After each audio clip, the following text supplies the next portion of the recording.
I'm with Dr. Dave Webster, who's organised the Faculty Learning and Teaching Symposium today. And Dave, as well as organising the whole shebang, you've also delivered a paper. Do you want to just start off by giving us an overview of what you were talking about?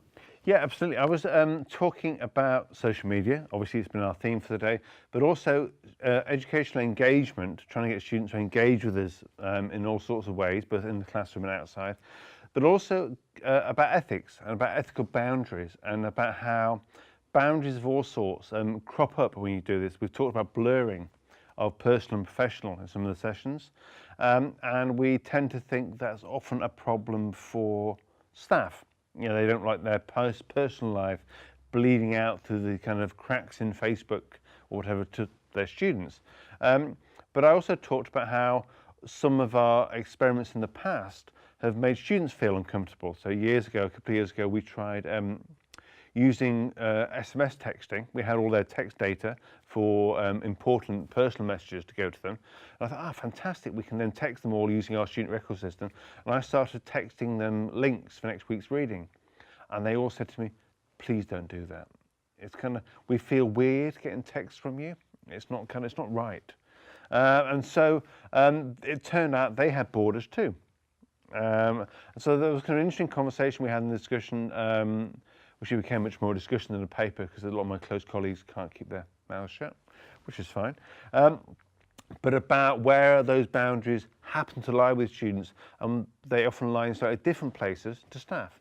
So that I think was interesting. It's about kind of how we balance our fervour and enthusiasm for social media and all the great things that we know it can do, and we see good examples of it working in classes and really kind of an uptake in student engagement and kind of discussion, with the alternative discourse that social media is turning our young people into know-nothing idiots who kind of stare at their smartphones as they walk into traffic, and will Google something 1 minute and have forgotten it the next and things. So there's these twin ideas kind of haunting education at the moment, that social media and smartphones are making our students stupid and more difficult and distracted. And at the same time, there are some of us who are enthusiasts who are saying an almost opposite point of view, that if we want students to engage with us, this is an opportunity that's too good to miss. So those are twin things that were kind of at tension with a kind of ethical concern that a lot of people are raising as well.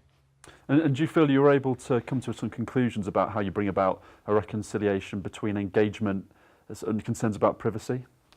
To some extent, I think one thing that I think comes out of it is that the members of staff who are trying those things have to understand them a bit.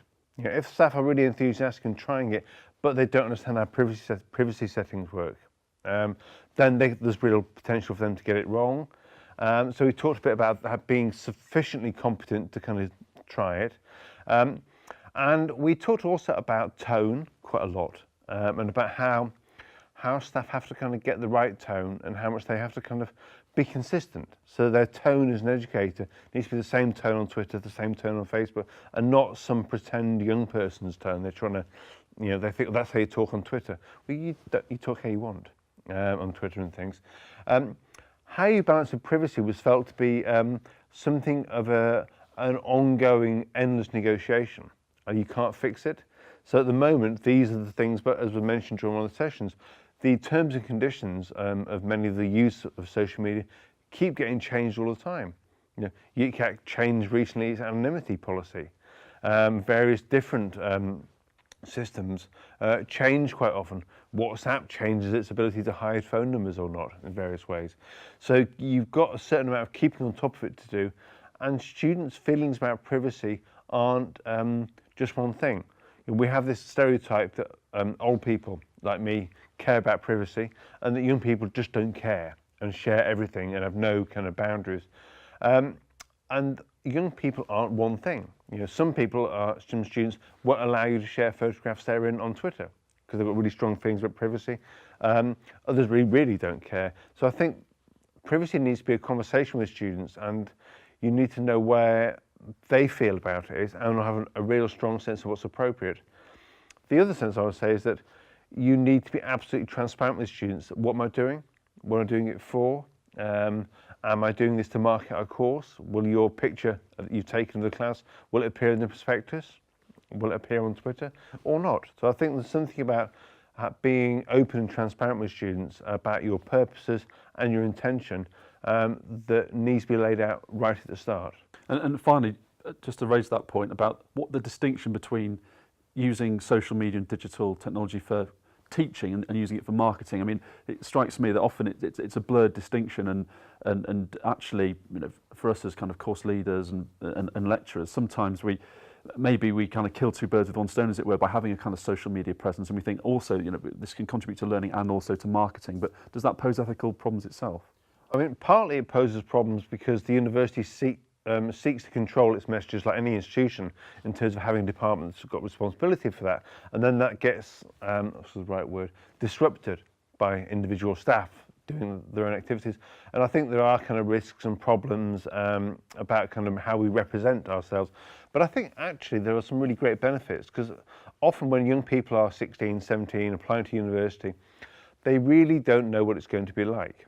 They haven't got a sense of what it's like in the course, the life of the course, and actually often social media around a course, and the tweets around your course, you know, sports journalism course and things.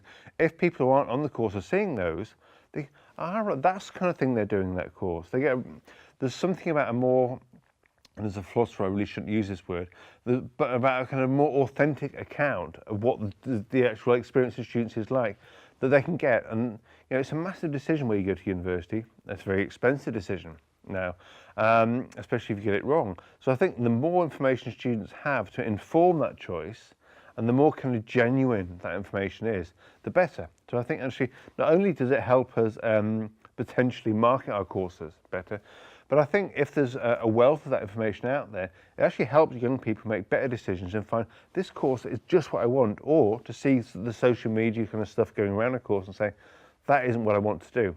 Because often courses at different universities all have the same title, but actually the experience of being there is quite different, and they're a very different take on the approach to it, either more theoretical, less practical, more vocational, taught with their own different attitude.